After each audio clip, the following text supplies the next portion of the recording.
Weather Service in Wilmington has issued a severe thunderstorm warning for northwestern Union, northern Logan, southern Hardin, until 1:15 a.m.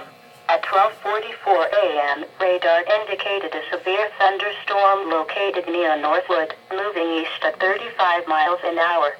Storm hazards include winds to 60 miles an hour, quarter-size hail. The severe thunderstorm will affect mainly rural areas of northern Logan, northwestern Union, and southern Hardin counties, including Rush, Sylvania, Silver Creek, Big Springs, Ridgeway, Mentor, and Mount Victory.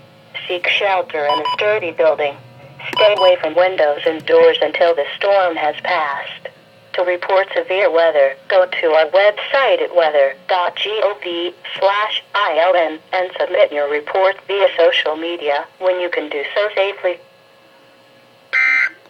That's a favorite right there. I've waited for it.